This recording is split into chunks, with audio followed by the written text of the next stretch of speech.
Hello everyone, today we're diving deep into Git to compare some essential commands. The topic is understanding the differences between checkout, restore, and reset. Git is a powerful tool, and understanding these commands will greatly improve your version control skills. Let's start by understanding Git's working areas. Git manages your files across three main sections. First is the working directory. This is where the files are on your file system. Second, the staging area. This is where you prepare the changes for commit. And third is the repository, where the committed history is safely stored. Files in Git can exist in different states: modified, which means changed but not staged; staged, which means marked for the next commit; and committed, which means safely stored in the history. Let's talk about the first command, Git Checkout. Git Checkout is a versatile command that lets you navigate between branches and restore working tree files. You can switch to a branch by typing in Git Checkout, followed by the branch name. Create and switch to a new branch by typing in Git Checkout B, followed by the new branch name. You can move to a specific commit in your project's history using Git Checkout, followed by the commit number. You can restore a file from the index to the working directory with the command Git Checkout, followed by the file path. The primary uses include switching branches, exploring history, and undoing changes in the working directory.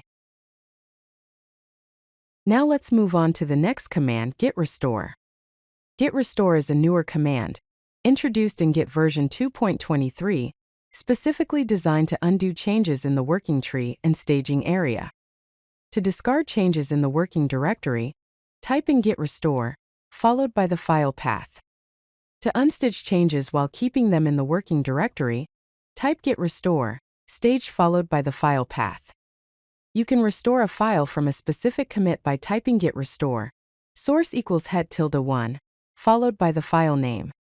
The primary uses include undoing changes in the working directory, unstaging files, and restoring files from a specific source. Note that Git Restore was introduced to separate the file restoration functionality from Git Checkout, making Git commands more focused and easier to understand.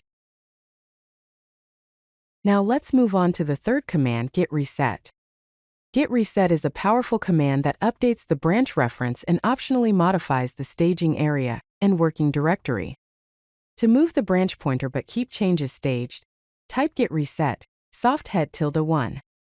The default setting unstaged changes but keeps them in the working directory, using the command Git Reset, mixed head_1. To discard all changes, this is a dangerous option, type Git Reset, hard head_1. To unstage a file, which is the same as Git Restore, staged, type Git Reset, followed by the file path. The primary uses include undoing commits, unstaging changes, and completely discarding commits and changes. Warning: the hard option permanently discards changes, so use this with caution, especially on shared branches. Here's a quick comparison of the commands. Git Checkout is used to switch branches and restore working tree files. Typical use cases include switching between branches, creating new branches, and exploring commit history.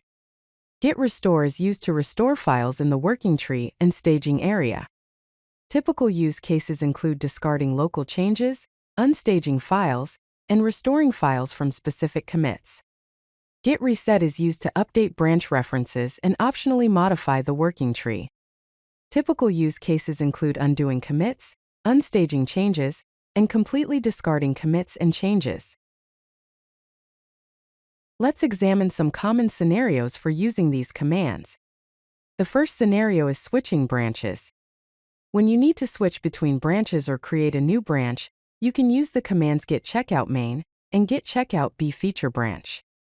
This is a core functionality of Git Checkout that hasn't been moved to other commands. Another common scenario is discarding local changes.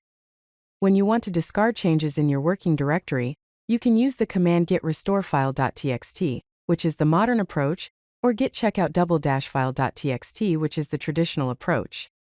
The restore command is clearer and more focused on this specific task. Let's examine some more common scenarios for using these commands. Scenario 3 is unstaging changes. When you've staged changes but want to unstage them, use Git Restore, staged file.txt, which is the modern approach, or Git Reset file.txt, which is the traditional approach. Both commands keep the modifications in your working directory, but remove them from the staging area. Scenario 4 is undoing commits. When you want to undo the last commit, use Git Reset, soft-het-1, which keeps the changes staged. Git Reset het-1 unstitched changes. And Git Reset, hard-het-1 discards changes completely. Git Reset is the primary tool for manipulating the commit history and is not replaced by other commands. Let's wrap up with some best practices. First, use modern commands when possible. Prefer Git Restore for file operations and Git Switch for branch operations when available, as they're more focused and clearer in intent. Understand the areas affected.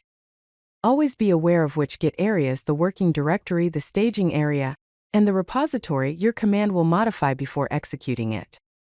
Be cautious with destructive operations. Use Git Reset, hard with extreme caution. Consider creating a backup branch before performing destructive operations. Learn command equivalents. Understand both traditional and modern command equivalents, especially when working in teams with different Git knowledge levels or when following online tutorials. Understanding these commands helps you navigate Git with confidence and precision. If you like this video, hit that like button and don't forget to subscribe. Visit codelucky.com for more such useful content.